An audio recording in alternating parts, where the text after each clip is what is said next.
بسم اللہ الرحمن الرحیم۔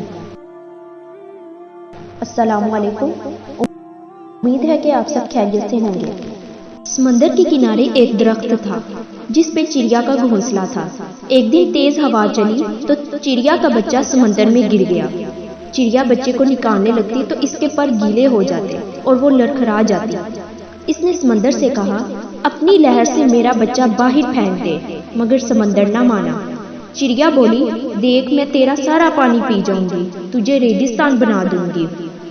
سمندر اپنے غرور میں گرجا کہ اے چڑیا، اگر میں چاہوں تو ساری دنیا کو غرق کر دوں، تو میرا کیا بگاڑ سکتی ہے؟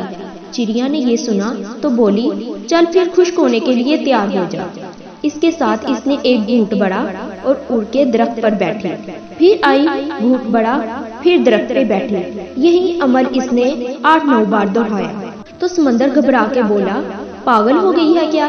کیوں مجھے ختم کرنے لگی ہے؟ مگر چڑیا اپنی دھن میں یہ عمل دہراتی رہی۔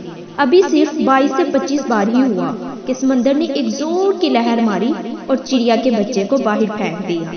درخت جو کافی دیر سے یہ سب دیکھ رہا تھا، سمندر سے بولا، اے طاقت کے بادشاہ، تو جو پل بھر میں ساری دنیا کو غرق کر سکتا ہے، اس کمزور سی چڑیا سے ڈر گیا؟ یہ بات سمجھ نہیں آئی۔ سمندر بولا، تو کیا سمجھا میں تجھے جو ایک پل میں اکھاڑ سکتا ہوں، ایک پل میں دنیا تباہ کر سکتا ہوں، اس چڑیا سے ڈروں گا؟ نہیں، میں تو اس ایک ماں سے ڈرا ہوں، ماں کے جذبے سے ڈرا ہوں۔